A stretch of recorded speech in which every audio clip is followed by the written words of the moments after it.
Alexandros III, better known as Alexander the Great, also known as Iskandar, King of Conquerors. What more needs to be said? By looking at his class, design, skill set, backstory, and characterization, how well does the Alexander of the Fate franchise compare to his historical counterpart? And what grade would I give his depiction? Let's find out, shall we?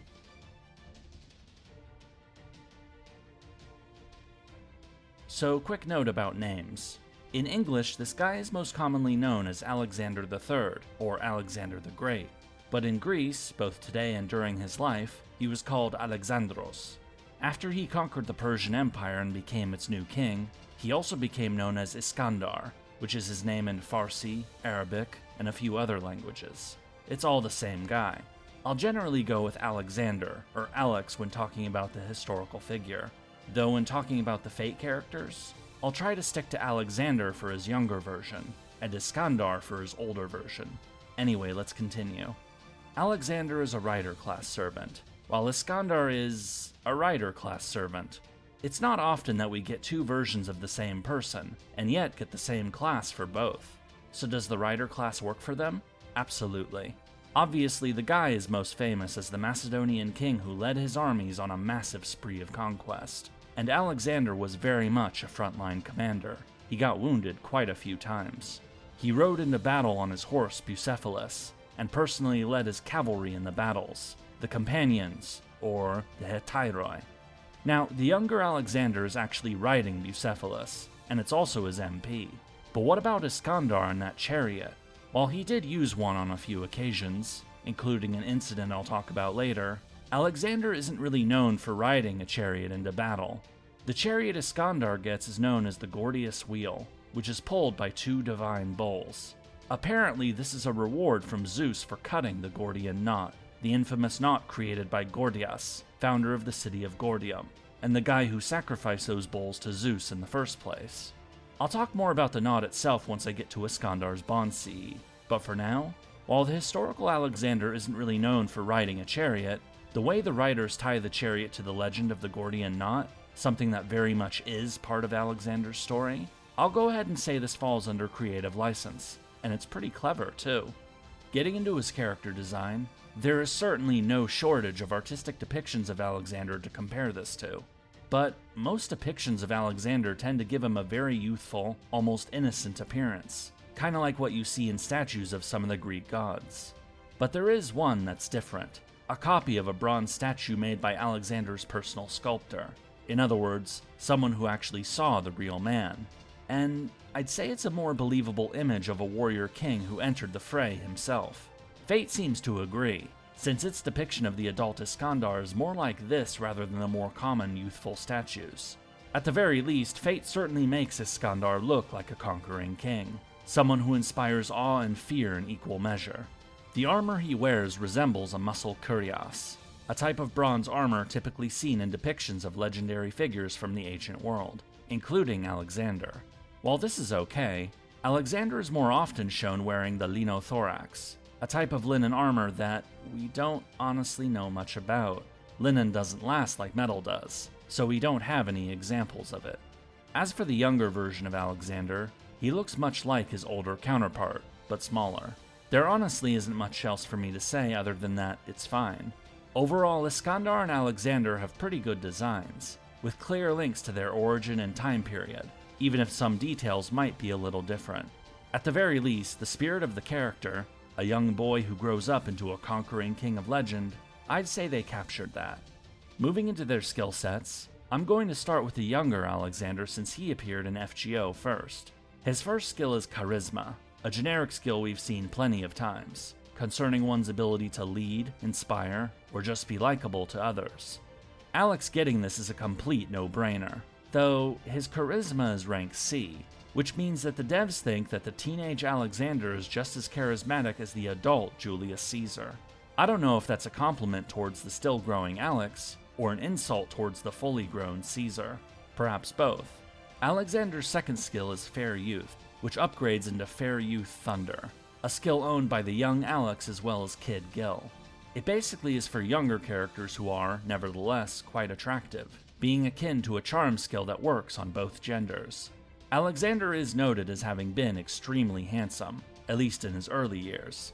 But on a related note, Alexander was actually pretty restrained when it came to the pleasures of the flesh, especially considering what was available to him as a conquering king.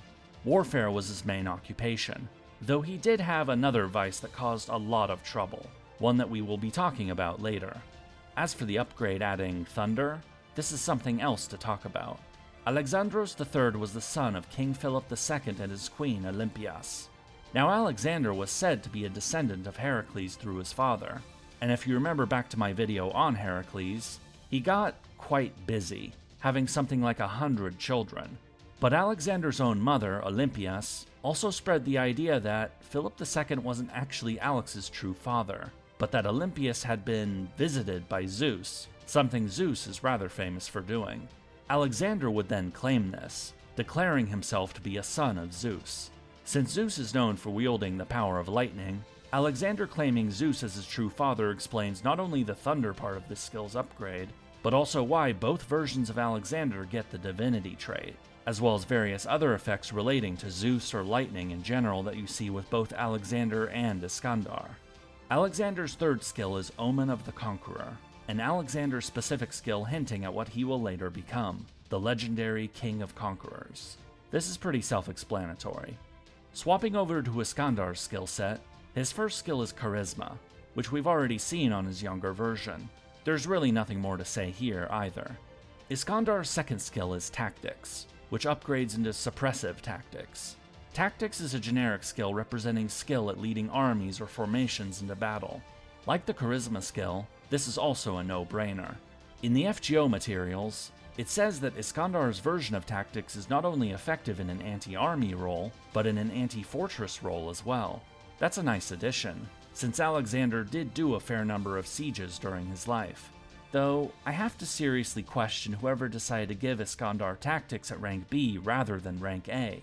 The man is one of the most famous conquerors in world history, who never lost a battle in his life. And yet, that's not good enough for A-rank tactics? I know I ranted about this already in the Caesar video, and FGO did fix this by giving Iskandar a skill upgrade to make this A-ranked, but it still annoys me. Lastly, Iskandar's third skill is Lightning Conqueror, which, well, there's nothing written about this skill in either his profile or the FGO materials. But to be honest, we don't really need it, since this is self-explanatory. Alexander was one of history's most famous conquerors, after all. As for the lightning bit, that can refer to both his claiming Zeus as his father, but also the speed that he conquered his empire.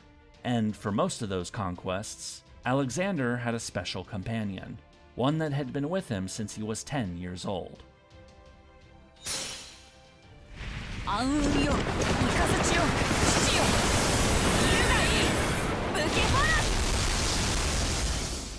Alexander's noble phantasm is Bucephalus, whereupon he mounts his horse, charges up some lightning, and then unleashes it upon his foes. Bucephalus was Alexander's horse in life, journeying with him from the time he was 10 years old until the horse died of old age in the year 326 BCE, when Alexander was in India. Indeed, he founded a city in India which he named Bucephalus in his memory, though that city has since disappeared. The fact that Bucephalus died of old age, and not in one of the many battles Alexander fought, is kind of amazing. He's one of the most famous named horses in history. Indeed, in the Fate franchise, Bucephalus is actually a heroic spirit in his own right. I wonder how he would get along with red hair. Anyway, this is a great MP choice for Alexander, particularly the younger version. But you know what I'm going to say, right? Alexander the Great wasn't most famous for his horse. He was most famous for leading an army for over a decade, taking it from his homeland in Macedonia all the way to the Indus River in modern-day Pakistan. That army, built by his father, was well-trained, well-led, and deeply loyal to the Macedonian monarchy. That army stuck with Alexander the whole way, at least until it finally had enough after 10 years of war, having gone thousands of miles from their homes and families. Without that army, Alexander couldn't have conquered as much as he did. Now, if Alexander had that army as his noble phantasm, that would be amazing. Oh wait.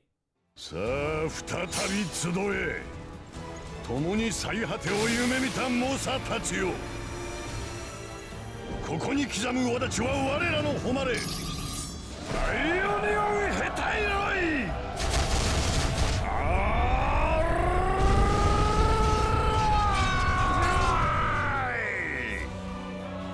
Iskandar's noble phantasm is Ionioi Hetairoi, whereupon he creates a reality marble, summons his armies, and proceeds to crush his enemies in a massive assault. Ionioi Hetairoi roughly translates to Ionian Companions, Ionians being one of the 4 ancient tribes of Greece, while the Companions were the name of Alexander's cavalry force, the one that he personally led into battle. If my lead up to this didn't give it away, this is a perfect MP for Iskandar. Alexander's craft essence is Cask of the Wise, depicting a barrel with a doggy lying beside it. This refers to a famous encounter in Corinth between Alexander and Diogenes, a Greek philosopher who was living out of a large jar, or cask, something like that. Alexander sought to meet Diogenes and ask him if there was anything that he, Alexander, could do for him. Diogenes reportedly responded to this by asking Alexander to stop blocking his sunlight, blatantly disregarding his rank and power. Rather than being offended, Alexander took it in good humor, saying that if he wasn't already Alexander, then perhaps he might like to be Diogenes. It's one of those famous anecdotes from Alexander's life, which has been depicted many times since. As for the dog, one of those depictions I found has the usual crowd of Alexander and his entourage meeting Diogenes, but they're all dogs instead of humans. Maybe it's a reference to that. Anyway, this is a good CE choice. Iskandar's craft essence is Gordian knot, depicting a mass of chains, one that has been cut through. The Gordian knot was a famous knot made by Gordias. I mentioned him earlier when talking about the chariot. The knot was supposed to be maddeningly difficult to undo, but that the one who was able to do it, that person would become the ruler of all Asia. Early in his campaigns, Alexander came to the city of Gordias, encountered the knot, and declared that it didn't matter how the knot was cut so long as it was done, promptly cutting through it with his sword. It's another famous anecdote about Alexander, a story passed down that has become part of his legend. Another great CE choice. Alexander's Valentine CE is half-read Iliad, depicting both a modern Japanese copy of the book and a scroll depicting the same, a scroll which, according to the CE's text, is written in ancient Greek. Alexander's love for the Iliad is well documented. It was more than just his favorite book, but something he took direct inspiration from. Indeed, he saw himself as a second Achilles, with a great destiny ahead of him. His first stop after crossing into Asia to invade the Persian Empire was to the ruins of Troy, and he paid tribute to the tombs of Achilles and Patroclus together with his own Patroclus, Hephaestion. This fascination with the Iliad wasn't always nice though. At the siege of Gaza in 332 BCE, yes, that Gaza, the city's commander, a man named Bathyus, ended up pissing Alexander off, not only stubbornly refusing to surrender, but even sending a fake envoy to Alex offering surrender, but actually being a disguised assassination attempt, inflicting a minor wound in the process. After taking the city, Alexander decided to copy his hero Achilles by tying Bathyus to a chariot, then riding around outside the city's walls like Achilles did after defeating Hector. One difference though, when Achilles did that, Hector was dead, whereas Bathyus wasn't, though he very much ended up dead as a result. Yikes. We see Alexander's love of the Iliad not only in him offering the book as his Valentine CE, but also it being the subject of the younger Alex's interlude, where he race shifts in the hope of meeting his hero Achilles. Iskandar's Valentine CE is Goblet of a Hero, featuring a golden goblet. Now on the surface, this is just a quick reference to Fate Zero, the famous King's Banquet episode when Iskandar, Artoria, and Gilgamesh talked about kingship. That alone would make this a decent Valentine CE, but this gives us the opportunity to talk about something else, namely Alexander's relationship with alcohol. To put it simply, he drank a lot, and sometimes that caused problems. After capturing Bucephalus, the capital of the Persian Empire, the Macedonians set fire to the palace, with much of the city getting destroyed. Nobody's quite sure why this happened. Some think it was revenge for the Persians burning Athens 150 years before. Indeed, Alexander's invasion of Persia was partly to get revenge for that earlier invasion, the war which saw the famous last stand of Leonidas and his 300 Spartans. But another explanation is that Alexander made an offhand comment about burning the palaces while he was drunk, and someone ended up taking it seriously. For my part, I'm more inclined to believe the drunk theory, since while his wars killed huge numbers of people, Alexander was not the type to engage in cultural destruction, quite the opposite in fact.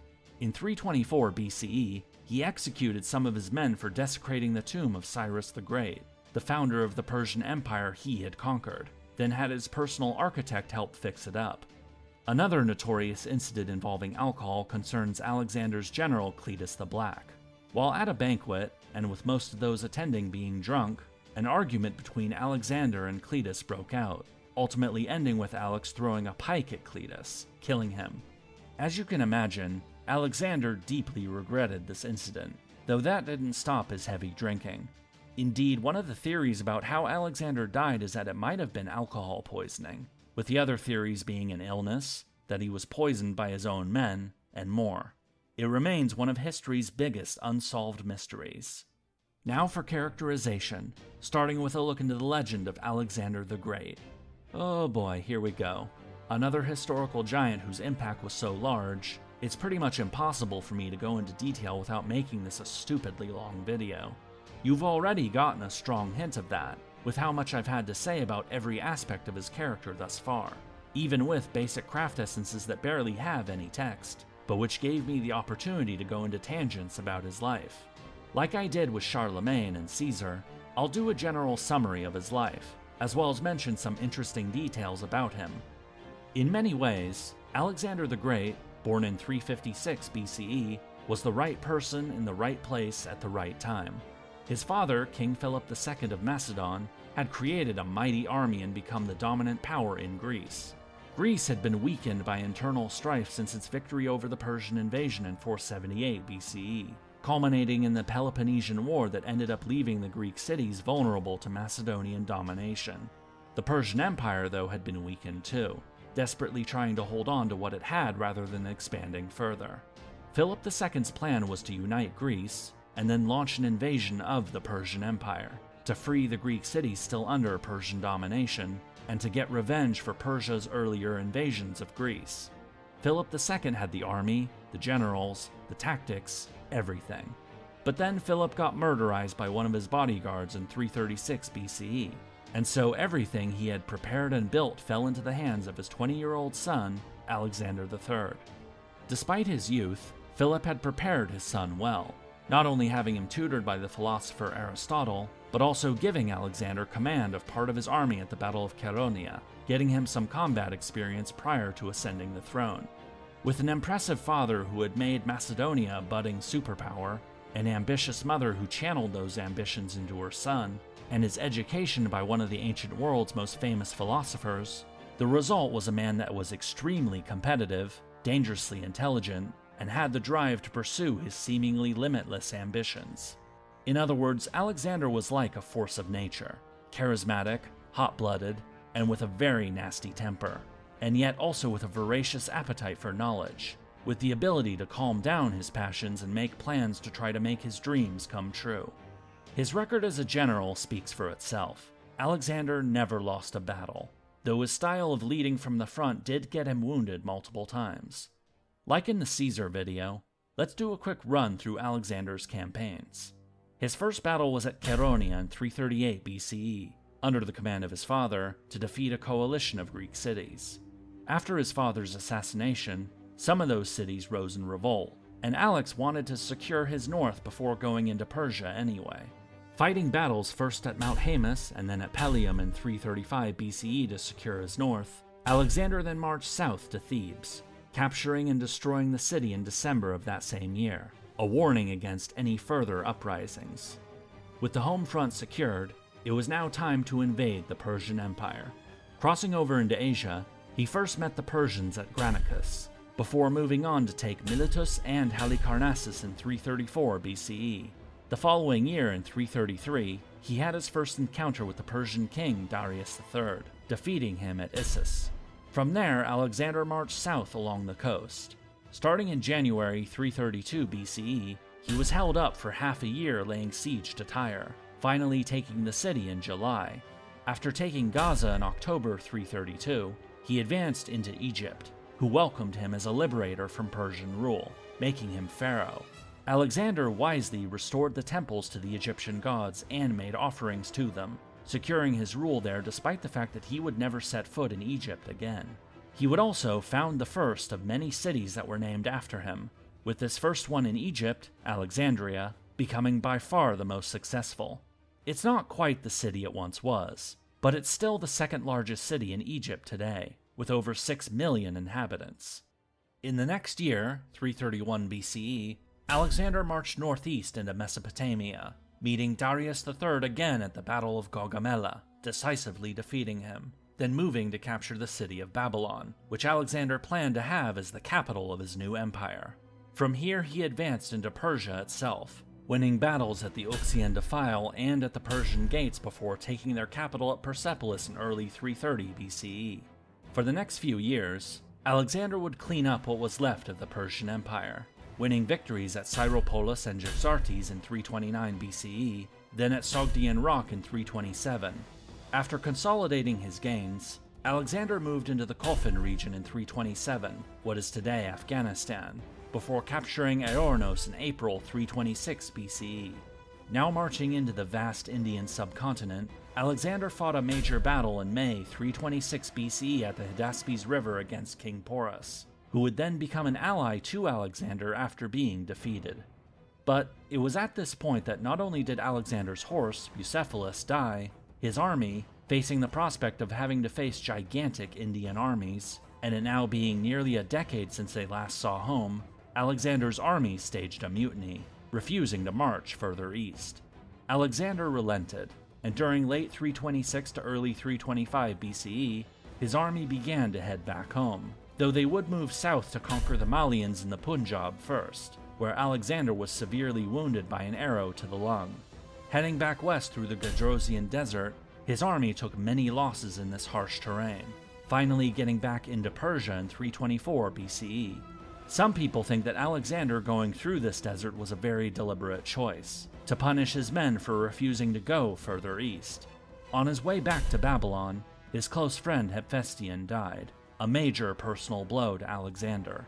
Finally, it was in Babylon that, while preparing for the future, Alexander suddenly died in June 323 BCE at the age of 32, apparently of illness, possibly of alcohol poisoning, or perhaps even poisoned by his own men. It is said that he had plans to build monuments, temples, and of course, more conquests. First to head south to take Arabia, then perhaps to turn west towards the republics of Carthage and Rome, but this never materialized. Alexander's early death proved to be a catastrophe for his empire, his family, and the Greek world as a whole. He had no heir. His only legitimate son would be born after his death.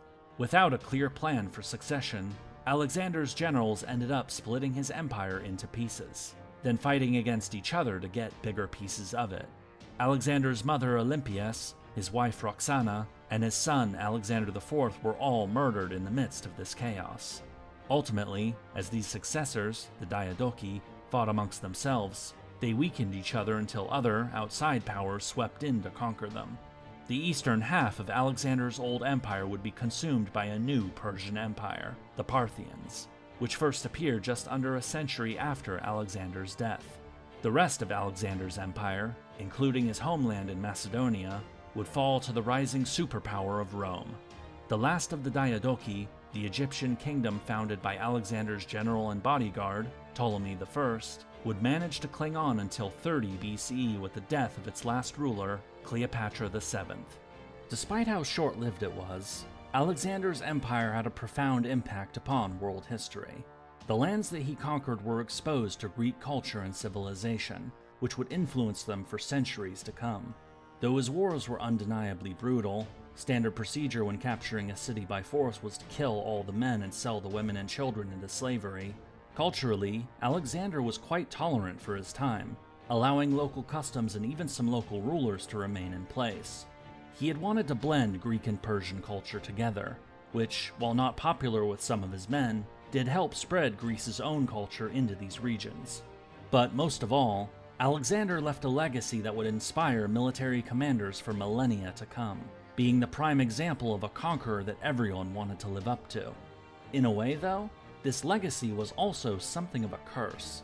Alexander's ultimate goal, while sometimes expressed as a desire to reach Okeanos, the great river said to be at the edges of the world, otherwise, conquest itself seemed to be his only goal.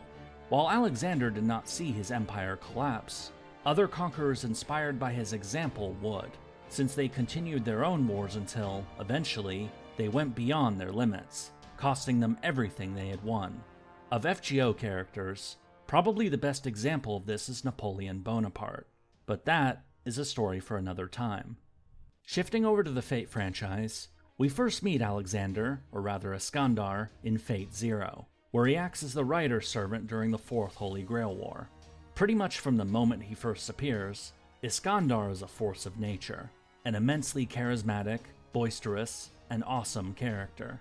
In a conflict where keeping one's true identity hidden tends to be a top priority, Iskandar doesn't bother hiding who he is, striding into the middle of the duel between Saber and Lancer to openly declare who he is, and to ask the other servants to join him in the pursuit of his wish. What wish is that exactly?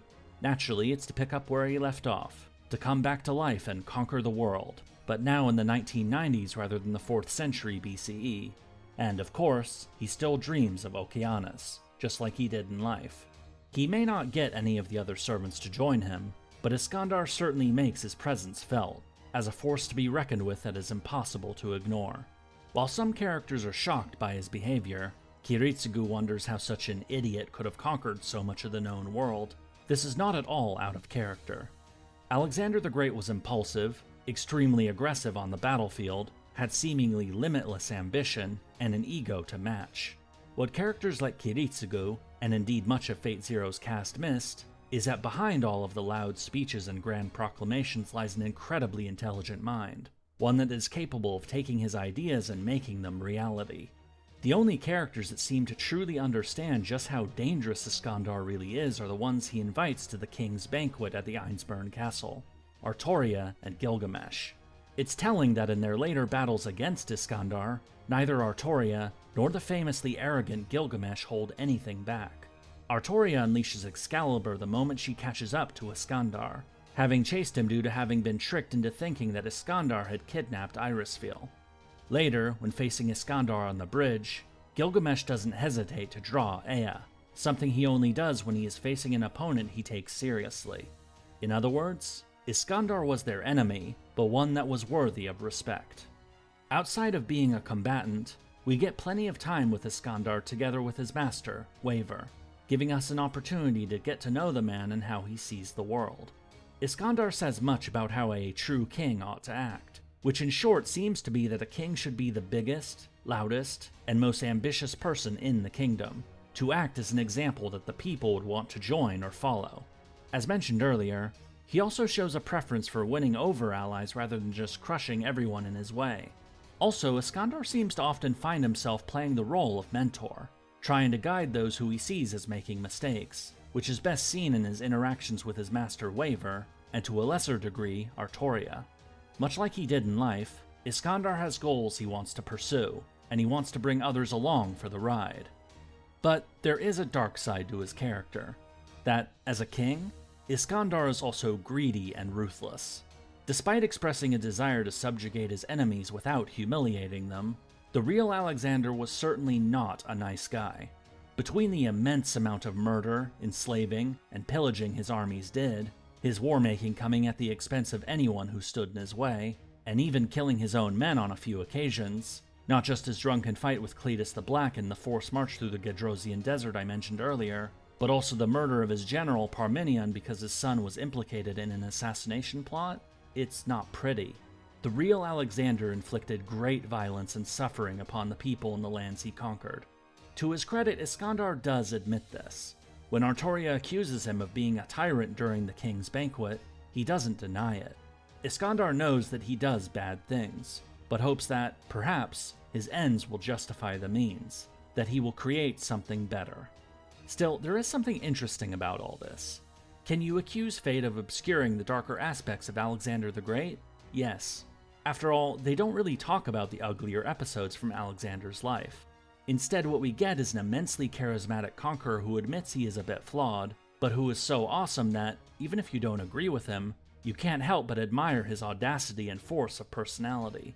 And that personality kinda makes you forget what his conquests meant for the people on the other side, because you get too caught up in how awesome Iskandar seems to be.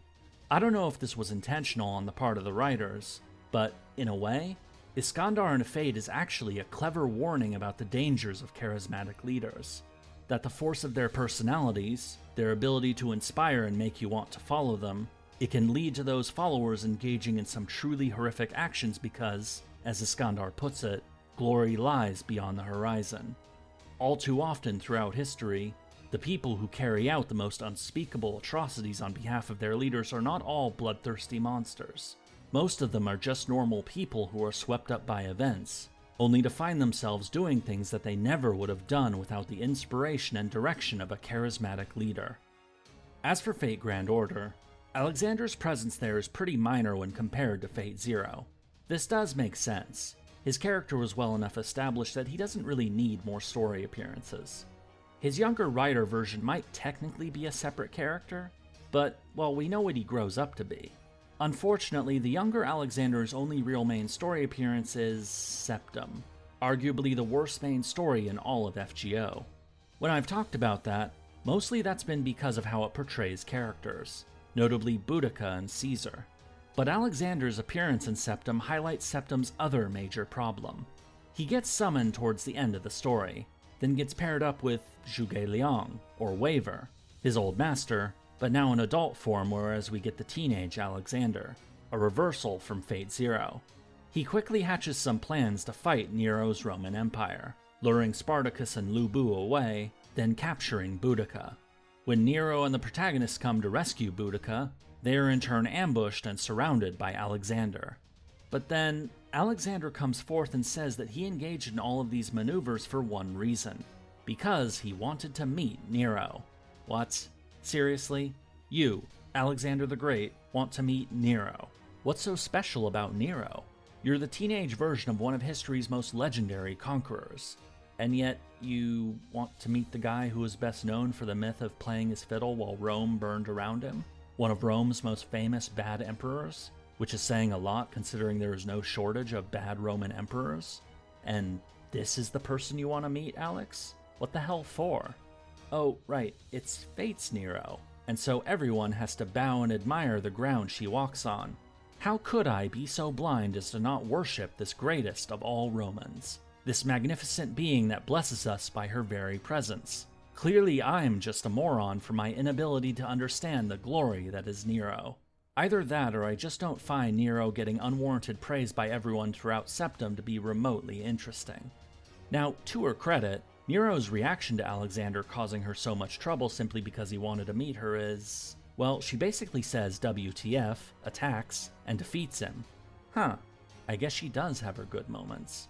Thankfully, the younger Alexander does have a better appearance in his own interlude, which I talked about earlier when mentioning his Valentine CE. That Alexander ray-shifts to Okeanos in order to find his idol, Achilles, finds him, and then fights some pirates that Achilles took under his wing.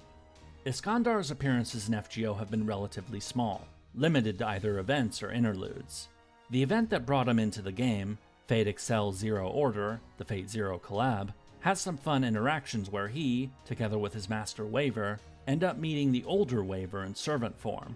It's clear that our Waver still thinks highly of Iskandar, even when Iskandar becomes an obstacle to his plans, leading to Waver having to defeat Iskandar before dealing with Fuyuki's corrupted grail.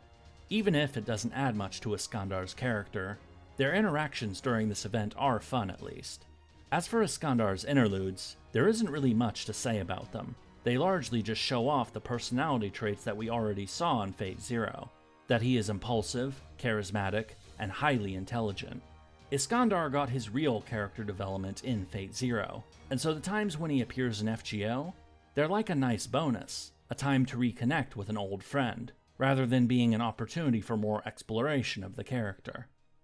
And now for the verdict. What grade would I give Alexander the Great's depiction in Fate Grand Order and the wider Fate franchise? Well, his character designs and skill sets are quite good. The skills may be on the generic side, but his MPs and craft essences more than make up for that. Iskandar got an extensive amount of character development in Fate Zero, giving us a bold, charismatic leader who inspires others to follow him on the path of conquest. But while he does admit to being a tyrant, Fate's version of Alexander does still gloss over the uglier side of the character, not showing us the true extent of his ruthlessness, foul temper, and what can happen when he drinks too much. But this is hardly unique to Alexander, since Fate has to keep its characters likable, and digging too much into their uglier moments could ruin that. But that's also kinda how popular history works, focusing upon the heroic and glorious moments, the legend, and less so on the human cost of what it took to create those legends. As for FGO, Septim isn't a good moment for the young Alexander, but it's not really a good moment for anyone if we are being honest. His interlude is better at least, and the moments we get with Iskandar and FGO, while not adding much to his character, are at least fun to watch.